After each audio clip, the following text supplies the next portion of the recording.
आप सभी को पता ही है कि कोई भी ज़मीन आप खरीदते हैं तो ज़मीन जो है अपने नाम से करने के लिए उसका जो दाखिल खारिज है ना कराना बहुत ज़्यादा ज़रूरी है।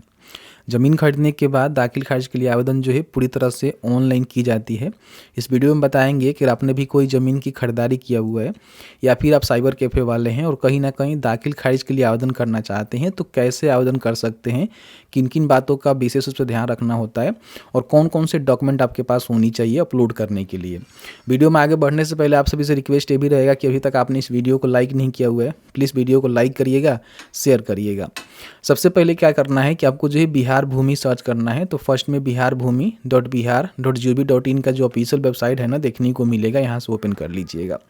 इस पोर्टल पे आने से बहुत सारे ऐसे सर्विसेज का इस्तेमाल आप कर सकते हैं। बेसिकली हम दाखिल खारिज के रिगार्डिंग बात कर रहे हैं। तो यहाँ पे देखिए आपको ऑनलाइन दाखिल खारिज का बटन देखने को मिलेगा, इस पर क्लिक करेंगे।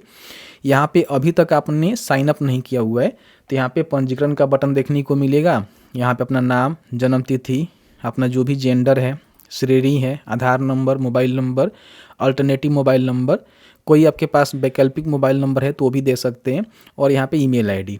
उसके बाद यहाँ पे पूरा अपना एड्रेस को लिखेंगे और यहाँ से OTP के थ्रू अपना पंजीकरण संपन्न कर लेंगे। एक पंजीकरण से कई जो है दाखिल खारिज के लिए आवेदन की जा सकती है। पर डे का कुछ लिमिट होता है 1-2, तो अपने हिसाब से देख लीजिएगा। ज़रूरी नहीं है कि जिनके नाम से दाखिल खारिज हो रहा है उन्हीं का करना है, किसी का भी कर सकते हैं। पंजीकरण में कोई ये बाउंडिंग नहीं रहता है, ठीक है। तो यहाँ से पंजीकरण करने के बाद अब यहाँ पे आपको लॉगिन करने की बारी आती है। तो यहाँ पे जो भी पंजीकरण करते समय अपने नंबर दिया हुआ है उस नंबर को देंगे। यहाँ पे ध्यान रखेंगे नागरिक वाला ही टिक रखिएगा, ठीक है। फिर यहाँ पे कैप्चा को फिल करेंगे, साइन इन के बटन पे क्लिक करेंगे। आपके नंबर पे एक OTP जाएगा, OTP को डालकर पुष्टि करे के बटन पे क्लिक करेंगे तो इस तरह से आप लॉगिन हो जाते हैं। यहाँ पे फर्स्ट में आपको ऑनलाइन दाखिल खारिज आवेदन करे का बटन देखने को मिलेगा, इस पर क्लिक करेंगे तो ये सारी इन्फॉर्मेशन जो अपने पंजीकरण करते समय दिया हुआ है आपको देखने को मिलेगा। यहाँ पे क्या करना है, उस ज़िले का सिलेक्शन करना है जहाँ पे आपका ज़मीन है, जो ज़मीन आपने लिखवाया हुआ है। जैसे कि मान लीजिए आपका घर गोपालगंज है, आपने ज़मीन सीवान में लिखवाया हुआ है तो फिर सीवान का ही सिलेक्शन करना पड़ेगा, ठीक है। उसके बाद यहाँ पे अंचल पता कर लीजिएगा, ज़मीन आपका जो है कौन से अंचल के अंतर्गत पड़ता है।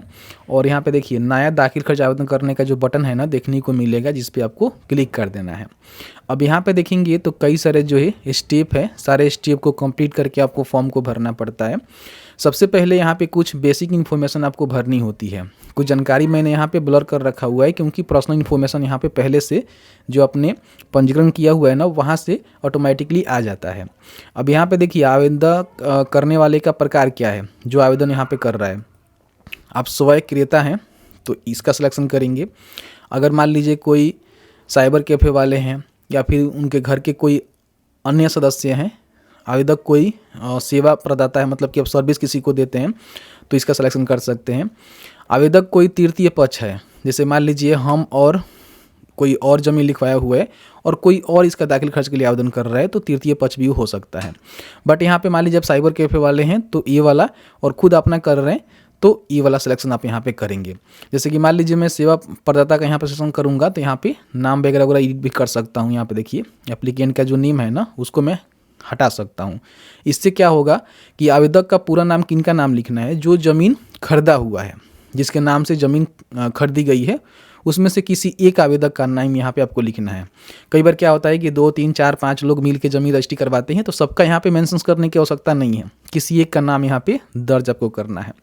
फिर यहाँ पे आवेदक और पिता पति के बीच संबंध चुनना होगा आपको। जैसे कि यहाँ पे मान लीजिए आवेदक के पिता या फिर पति का नाम आप लिखेंगे तो उसके साथ संबंध क्या है, फादर है, हस्बैंड है या फिर ऑथोराइज कोई गार्जियन है। तो यहाँ पे मैं फादर का नेम देना चाहता हूँ तो यहाँ पे इसका सिलेक्शन करके आवेदक के जो भी पिता है ना उनका यहाँ पे नाम टाइप करेंगे। उसके बाद यहाँ पे दाखिल खर्च के प्रकार में आपको बहुत सारे ऑप्शन यहाँ पे देखने को मिलता है। जैसे कि पार्टीशन वाला फॉर्म भर सकते हैं, गिफ्ट वाला एक्सचेंज कर सकते हैं, कोर्ट का ऑर्डर है, बहुत सारी चीज़ें हैं। लेकिन हमने क्या किया हुआ है ना कि ज़मीन को खरीदा हुआ है, मतलब कि कोई हमसे बेचा है, हम उससे खरीदे हैं तो सेल परचेज में जाएगा तो इसका सिलेक्शन यहाँ पे कर लेंगे, ठीक है। अब यहाँ पे जो भी आपका मेल आईडी और मोबाइल नंबर है पहले से रहेगा, आप इसको चाहें तो एडिट करके दूसरा देना चाहते हैं दे सकते हैं, कोई भी दिक्कत नहीं है। बाकी यहाँ पे आपका जो भी वर्तमान पता है वो आपको देखने को मिलेगा। इसको भी एडिट करना है तो यहाँ से एडिट कर सकते हैं। आपने पंजीकरण करते समय दिया हुआ है वही है तो ठीक है, नहीं तो एडिट करके दूसरा भी आप दे सकते हैं। और वर्तमान के समान आपका अस्थायी पता है तो यहाँ पे टिक करके दोनों को यहाँ पे सेम कर सकते हैं। अलग अलग है तो अलग अलग भी भर सकते हैं, कोई भी समस्या नहीं है, ठीक है। तो इस तरह से जानकारी को आपको भरना है। कहीं भी आपको डाउट आ रही है हमें ज़रूर बताइएगा, हम अलग से वीडियो ला देंगे, आपको बता देंगे, ठीक है। कहीं भी किसी प्रकार की कोई समस्या हो रहा है तो उसके बाद सेव और आगे बढ़े के बटन पे आपको क्लिक कर देना है। अब यहाँ पे आपको जो है प्लॉट की जो डिटेल्स है ना उसको फिल करनी होती है, जिसमें अपने जिला, प्रखंड और अंचल का पहले से सिलेक्शन कर लिया हुआ है। यहाँ पे अपना जो हल्का है ना उसका सिलेक्शन करना है और उसके बाद यहाँ पे देखेंगे राजस्व थाना का सिलेक्शन करने का ऑप्शन यहाँ पे देखने को आ जाएगा। तो इस तरह से क्या करना है कि सबसे पहले प्लॉट की जानकारी देने से पहले प्लॉट की जो जगह है ना उसकी जानकारी आपको यहाँ पे बतानी पड़ती है। अब यहाँ पे जो भी प्लॉट आपने रजिस्ट्री करवाया हुआ है, जो आपने खरीदा हुआ है ना, उसको यहाँ पे जोड़ना पड़ता है। तो प्लॉट व्यूअर जोड़ने के लिए यहाँ क्लिक करके बटन पे क्लिक करेंगे तो आपके सामने कुछ इस तरह से इंटरफेस यहाँ पे देखने को मिलेगा। अब यहाँ पे जो है बहुत सारे लोग गलती करते हैं, जो गलती आपको भूल के भी नहीं करना है। सबसे पहले ध्यान रखिएगा, पूछ रहा है क्या विक्रेता स्वयं जमाबंदीदार है जिससे आपने ज़मीन को खरीदा हुआ है। अगर उसके नाम से जमाबंदी है, ज़मीन के मालिक वही है, तो ही आपको यहाँ पे यस करना है। यस करेंगे तो सीधे उसका जो भी कंप्यूटराइज जमाबंदी नंबर है या फिर भाग पीठ संख्या, उससे उसकी जमाबंदी को यहाँ पे ऐड कर सकते हैं। इससे होता क्या है कि जब भी कर्मचारी आपकी दाखिल खर्च करेगा ना तो इसी ज़मीन में से जो रकबा होता है उसको घटा के आपके नाम पे जमाबंदी करेगा, ठीक है। मान लीजिए अगर नहीं है, किसी कंडीशन में नहीं है, मान लीजिए जो ज़मीन लिखा हुआ है ना उसके दादा परदादा के नाम से ज़मीन है, वो शेयर होल्डर बन के लिखा हुआ है, तो यहाँ पे आपको नो करना है। अब इसमें पूछेगा कि क्या आपने जो ज़मीन लिखवाया हुआ है उसमें एक से अधिक हिस्सेदार हैं। जैसे मान लीजिए 4 भाई हैं और उनके पिताजी के नाम से ज़मीन है, उनका पिताजी नहीं है और चारों भाई में से एक भाई कोई ज़मीन बेचा हुआ है, तो उसमें और भी हिस्सेदार हैं, 3 भाई और भी हिस्सेदार हैं। तो अगर ऐसा कंडीशन है, हिस्सेदार हैं, तो आप यहाँ पे क्या करेंगे, यस करेंगे, नहीं है तो नो करेंगे, ठीक है। तो क्या आपके विक्रय पत्र जीवित जमींदार का सहमति पत्र संलग्न किया है। आप सभी जानते ही हैं कि जब भी आप जमीन रजिस्ट्री करवा रहे हैं ना तो उससे सहमति आपको लेना जरूरी है, जो भी आपके जीवित जमाबंदीदार हैं। अगर हिस्सेदार नहीं है तो, अगर वो जीवित होंगे तब आप यहाँ पे उससे अपना सहमति पत्र लेंगे, नहीं है तो कोई दिक्कत नहीं है। अगर यहाँ पे आप यस करेंगे तो पूछेगा क्या भूमि संयुक्त खाते की है। अब देखिए यहाँ पे आपको फंसा रहा है, मतलब कि ज्वाइंट खाता है, समझ रहे हैं ना। तो अगर ज्वाइंट खाता है तो यहाँ पे यस करेंगे, तब यहाँ पे जानकारी को आपको ऐड करना है। जैसे कि जो भी उनके हिस्सेदार हैं ना उनका नाम आपको दर्ज करना पड़ेगा कि उस ज़मीन में कौन कौन हिस्सेदार हैं। अगर हिस्से वाले लोग हैं तो उनका नेम, उनके गार्जियन का नेम, रिलेशन क्या है जो ज़मीन बेचा हुआ है उसके साथ, उसका कास्ट क्या है, जेंडर क्या है, मोबाइल नंबर और एड्रेस क्या है। एक से अधिक है तो यहाँ पे जोड़ेंगे, ऐड करेंगे। समझ रहे हैं ना मैं क्या बोल रहा हूँ। अगर हिस्सेदार हैं तो सबको ऐड करना पड़ेगा, नहीं करेंगे तो आगे आपका बढ़ेगा ही नहीं, यहाँ पे समस्या क्रिएट होगा। और जैसे ही ये सारे चीज़ ऐड कर देंगे, क्या आपने विक्रय पत्र सभी खातेदार का सहमति पत्र संलग्न किया हुआ है, मतलब कि जो भी आपको ज़मीन बेचा हुआ है उसके जो भी हिस्सेदार हैं उनसे अपने सहमति पत्र लेकर संलग्न किया हुआ है, यहाँ पे यस करेंगे। तभी यहाँ पे देखेंगे तो ये सारे जानकारी खुल के आएगा यहाँ पे ज़मीन को ऐड करने का। अगर यहाँ पे नो करते हैं तो यहाँ पे देखिए बोलेगा विक्रय पत्र सभी खातेदार का सहमति पत्र अपलोड करने के बाद ही भूमि के दाखिल खारिज के लिए आवेदन आप यहाँ पे कर सकते हैं। देख रहे हैं ना, तो ये ज़रूरी है। जो भी ज़मीन रजिस्ट्री करवा रहे हैं ना उनसे मेरा रिक्वेस्ट है कि जो भी उनके हिस्सेदार हैं, अगर ज़मीन उनके नाम से नहीं है, उनके पूर्वजों के नाम से है, तो उनके में जो भी हिस्सेदार हैं ना उनसे सहमति पत्र जरूर ले लें, ठीक है। तो यहाँ पे आपको क्या करना है, यस ही करना है। उसके बाद आप अपना ज़मीन की जो भी जानकारी है कंप्यूटराइज जमाबंदी नंबर निकाल लीजिएगा, यहाँ से निकल जाता है। निकालना नहीं आता है तो आपको बता देते हैं।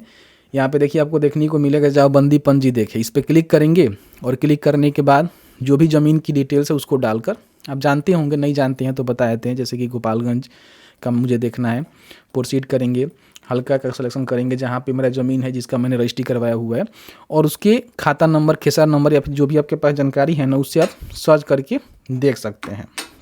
देखिए यहाँ पे सर्च करेंगे तो इस तरह से कंप्यूटराइज जमाबंदी नंबर यहाँ पे देखने को मिलेगा, जिसको यहाँ से नोट डाउन करके यहाँ पे हम नो करते हैं क्योंकि इसे हिस्सेदार नहीं है। जो ज़मीन लिखा हुआ है ना वो सिंगल व्यक्ति है, ठीक है। तो यहाँ पे सहमति पत्र हमने संकलन किया हुआ है, ठीक है। तो यहाँ पे कंप्यूटराइज जमाबंदी नंबर से क्या करेंगे, ज़मीन को यहाँ पे ऐड करेंगे। तो जैसे ही सर्च के बटन पर क्लिक करेंगे तो आप यहाँ पे देखेंगे ज़मीन की जानकारी यहाँ पे आ जाएगा। अब यहाँ पे जो भी अपने ज़मीन की रजिस्ट्री करवाया हुआ है उसकी रकबा आपको बतानी है कि आपका ज़मीन कितना रजिस्ट्री हुआ है। तो एकड़ में आप यहाँ पे है तो एकड़ में, अगर डिसमिल में है तो डिसमिल में यहाँ पे लिख सकते हैं। और उसके बाद जो भी उसका चौहद्दी है, जैसे कि मान लीजिए आपने ज़मीन का रजिस्ट्री करवाया हुआ है तो उसके हिसाब से जो भी चौहद्दी आपके रजिस्ट्री डीड में मेंशन है ना, उसके हिसाब से यहाँ पे आपको जो भी अपना चौहद्दी है ना उसको यहाँ पे मेंशन करना होगा, ठीक है। क्या ऊपर जमाबंदी में ज़मीन का दाखिल खर्च होना है, तो यहाँ पे आपको यस ही करना है कि हाँ इसी ज़मीन में से दाखिल खर्च मुझे करवानी है, ठीक है। तो यस करेंगे और सेव एंड नेक्स्ट के बटन पे क्लिक करेंगे तो आपका जो है ना सेव हो जाएगा, आपकी ज़मीन ऐड हो जाएगी, ठीक है। इस तरह से आप देखेंगे तो ज़मीन की जानकारी यहाँ पे ऐड हो चुकी है। इसको यहाँ से क्लोज कर देंगे, ठीक है। अब यहाँ पे आपने प्लॉट का जो इन्फॉर्मेशन है ना उसको फिल आउट कर लिया हुआ है। एक से अधिक प्लॉट है तो उसको भी ऐड कर सकते हैं, कोई भी दिक्कत नहीं है। मल्टीपल ऐड करने का ऑप्शन देखने को मिलता है। उसके बाद यहाँ पे घोषणा पत्र दिया गया है, ठीक है। तो इस घोषणा पत्र पे क्या करना है कि आपको एक बार टिक करना है और फिर यहाँ पे सेव एंड नेक्स्ट के बटन पे आपको क्लिक कर देना है। अब जैसे ही सेव एंड नेक्स्ट के बटन पे क्लिक करेंगे तो जो भी बायर डिटेल्स होता है, जो यहाँ पे ज़मीन खरीदा हुआ है ना उसकी इन्फॉर्मेशन यहाँ पे भरना है बायर डिटेल्स में। तो यहाँ पे दो ऑप्शन आपको देखने को मिलता है, रैयत और गवर्नमेंट डिपार्टमेंट या फिर इंस्टीट्यूशन। तो आपको जो है रैयत का ही ऑप्शन टिक रहने देना है और यहाँ पे जो भी ज़मीन खरीदा हुआ है ना उसकी पूरी इन्फॉर्मेशन यहाँ पे भरनी है। उसका नेम, गार्जियन का name, relation, caste, gender, mobile number, address, Aadhaar number, ये सारी इन्फॉर्मेशन आपको भरना है, ठीक है। अगर एक से अधिक है तो यहाँ पे ऐड न्यू रो के बटन पे क्लिक करके ऐड करेंगे। अगर कोई सिंगल व्यक्ति है तो सेव एंड नेक्स्ट कर देंगे, एक ही व्यक्ति का जानकारी को ऐड करके। एक से अधिक है तो एक से अधिक का जानकारी यहाँ पे आपको ऐड करने की आवश्यकता होती है। इन बातों को विशेष रूप से ध्यान रखेंगे, ठीक है। तो इस तरह से जो बायर हैं, जो ज़मीन खरीदा हुआ है उसकी जानकारी ऐड करेंगे। फिर यहाँ पे सेलर का डिटेल्स आपको ऐड करना है, जो ज़मीन सेल किया हुआ है, बेचा हुआ है, तो उसका नाम, गार्जियन का नेम, रिलेशन क्या है, फिर यहाँ पे कास्ट, ठीक है। उसके बाद जेंडर, मोबाइल नंबर, एड्रेस, आधार, और इसको भी ऐड कर देंगे, ठीक है। तो एक से अधिक लोग मिल के ज़मीन यहाँ पे सेल किए हैं तो सबका जानकारी यहाँ पे ऐड न्यू रो के बटन पर क्लिक करके ऐड कर सकते हैं। बट कोई एक ही व्यक्ति है तो उसकी जानकारी को ऐड करके यहाँ पे सीधे सेव एंड नेक्स्ट करेंगे तो आपका काम हो जाएगा। तो यहाँ पे कोई कन्फ्यूजन नहीं आता है, सेलर और बायर में आप आसानी से फिल कर सकते हैं। एक से अधिक है तो एक से अधिक, एक ही व्यक्ति है तो एक ही व्यक्ति का नाम यहाँ पे ऐड करेंगे और इसको बहुत ही आसानी से आप यहाँ पे सेव एंड नेक्स्ट के बटन पर क्लिक करके सेव कर लेंगे। ये आपका चौथा स्टेप कंप्लीट। अब यहाँ पे क्या है ना कि अब जैसे ही सेव एंड नेक्स्ट के बटन पर क्लिक करेंगे तो यहाँ पे डॉक्यूमेंट अपलोड करना है। तो इसमें आपका जो रजिस्टर्ड डीड होता है, जो आपको ज़मीन रजिस्ट्री के बाद मिला हुआ है, उसको यहाँ पे अपलोड करना पड़ता है। तो यहाँ पे देखिए उसका डॉक्यूमेंट नंबर, ठीक है। तो इस तरह से देखेंगे तो आपका रजिस्टर्ड डीड है, आपने ज़मीन का रजिस्ट्री करवाया होगा तो ये आपका जो है डीड नंबर है और यही आपका डीड है। तो डीड नंबर को यहाँ पर डालेंगे, जो भी उसका डॉक्यूमेंट का डेट होगा, आप जब भी रजिस्ट्री करवाए होंगे उसका डेट डाल देंगे, आपके डॉक्यूमेंट पर देखने को मिलेगा, उसके हिसाब से फिल करना है। फिर यहाँ बताएंगे कि आपका रजिस्ट्री कार्यालय कौन सा है, तो जहाँ से भी आपका रजिस्ट्री हुआ है आपके डीड पे ही देखने को मिल जाएगा, वैसे आपको पता ही होगा तो उसका सिलेक्शन करेंगे।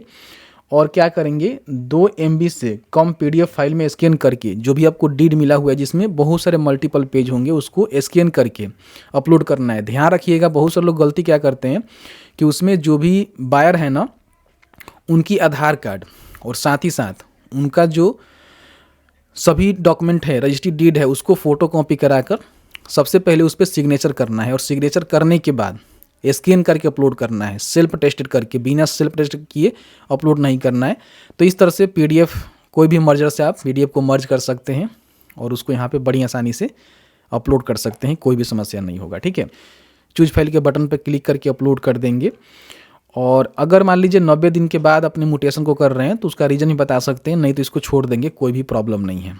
अगर 90 दिन के अंदर है तो, 90 दिन के ऊपर हो गया है तो फिर बताएंगे डिले क्यों हुआ, तो कुछ भी आप लिख सकते हैं जिसके कारण आपका डिले हुआ है। अब यहाँ पे देखिए दर के वाला आपसे पूछा जा रहा है, तो दर के वाला क्या है, वही जो ज़मीन बेचा हुआ है उसका कोई पेपर होगा, कोई रसीद वगैरह होगा, कोई भी जानकारी आप यहाँ पे देकर अपलोड कर सकते हैं। जैसे कि दर के वाला नंबर तो रसीद नंबर लिख सकते हैं, अगर उसके पास डीड है तो डीड दे सकते हैं, ठीक है, उसका डेट भी बताएंगे और इशू अथॉरिटी, और साथ ही साथ उसको अपलोड भी करना पड़ता है दर के वाला में। ठीक है, तो दर के वाला में जो भी ज़मीन बेचा हुआ है उसके पास कोई ना कोई पेपर होगा, उसको ही फिलहाल अपलोड करिए। हो सकता है कि रजिस्ट्री डीड होगा, हो सकता है कि रसीद होगा, हो सकता है कि और भी कोई पेपर होगा, तो उसी पेपर को यहाँ पे स्कैन करके और आपको अपलोड कर देना है। चूज फाइल के बटन पे क्लिक करके भी 2 MB से कम में ही होना चाहिए, अपलोड कर दीजिएगा। एनी अदर डॉक्यूमेंट, इसका मतलब होता है कि आपके पास और भी कोई डॉक्यूमेंट है जो कि साक्ष्य के रूप में आप देना चाहते हैं। एनी अदर डॉक्यूमेंट तो भी आप दे सकते हैं, डॉक्यूमेंट का नेम, डॉक्यूमेंट नंबर, डॉक्यूमेंट का डेट, इशू अथॉरिटी, और उसको अपलोड कर सकते हैं जो कि 1 MB के बीच में मतलब कम में होना चाहिए। ठीक है, तो इसको भी अपलोड कर लीजिएगा। तो यहाँ पे सेव नेक्स्ट का बटन आपको देखने को मिलेगा, जिस पे आपको क्लिक करना है और यहाँ पे वेरीफाई मोबाइल नंबर के बटन पे क्लिक करने से पहले जो भी आपने डॉक्यूमेंट अपलोड किया हुआ उसको व्यू कर लीजिएगा। उसके बाद यहाँ पे वेरीफाई मोबाइल नंबर के बटन पे क्लिक करेंगे तो जो भी बायर मोबाइल वेरिफिकेशन है वो कराए जाएंगे, यानी कि जो भी ज़मीन रजिस्ट्री करवाया हुए हैं ना उनके नंबर पे एक OTP जाएगा, उस OTP को यहाँ पे डालेंगे और यहाँ पे इसको वेरीफाई कर लेंगे। इस तरह से verification complete. Preview and submit के बटन पर क्लिक करेंगे तो आपके सामने जो भी आपने फॉर्म भरा हुआ है पूरा प्रीव्यू देखने को मिलेगा, जिसको चेकआउट कर लीजिएगा कि सही है कि नहीं है। यहाँ पे डिक्लेरेशन को टिक करेंगे और फाइनल सबमिट के बटन पे क्लिक करेंगे। अब जैसे ही फाइनल सबमिट के बटन पे क्लिक करेंगे तो यहाँ पे फिर से OTP जाएगा, OTP डालेंगे, कंफर्म एंड फाइनल सबमिट के बटन पे क्लिक करेंगे। इस तरह से आपका एक पावती मिल जाएगा जिसको प्रिंट करके अपने पास सुरक्षित रख लेंगे। कभी भी आपको एप्लीकेशन का जो स्टेटस है चेक करना है तो यहाँ पे दाखिल खारिज स्थिति देखेगा बटन पे क्लिक करेंगे, अपने ज़िले का सिलेक्शन करेंगे जिस ज़िले के लिए आपने फॉर्म को भरा हुआ है। ठीक है, और वित्तीय वर्ष में जैसे 25-26 है, और यहाँ पे केस नंबर आपको मिला है उससे सर्च कर सकते हैं, डीड नंबर से कर सकते हैं, मौजा के अनुसार आप चेक कर सकते हैं, प्लॉट नंबर से चेक कर सकते हैं। तो जैसे कि मान लीजिए मुझे मौजा के हिसाब से चेक करना है तो यहाँ पे मैं सर्च कर लेता हूँ। ठीक है, और कैप्चा को डाल देता हूँ, सर्च करूँगा तो यहाँ पे देखने को मिल जाएगा। दाखिल खर्च होने का मेन यही निशान है कि आपका करेक्शन स्लिप जनरेट हो जाता है तो समझिए कि आपका दाखिल खर्च कंप्लीट हो गया। जिनका यहाँ पे रिजेक्ट हो जाता है उसको यहाँ पे रिजेक्टेड केसेस देखने को मिलता है, और जिनका किसी प्रकार की ऑब्जेक्शन होता है तो ऑब्जेक्शन आपको देखने को मिलता है कि हाँ इसमें कुछ ऑब्जेक्शन है, उसको आपको सही करना पड़ता है। और जिनका यहाँ पे पेंडिंग दिखाता है कि इसके पास है या फिर कर्मचारी के पास है, RO के पास है, CO के पास है, तो थोड़ा सा वेट करना पड़ता है, आपका हो जाता है। कार्यालय में आपको डॉक्यूमेंट उसी समय लेके जाना है जब आपसे ऑब्जेक्ट कोई होता है और आपसे मांगी जाती है, तो ऐसे परेशान होने की आवश्यकता नहीं है। ऐसी इंफॉर्मेटिव वीडियो देखने के लिए अभी तक आपने में फॉलो नहीं किया हुआ है तो फॉलो कर लीजिए, इस वीडियो को शेयर जरूर कर दीजिए।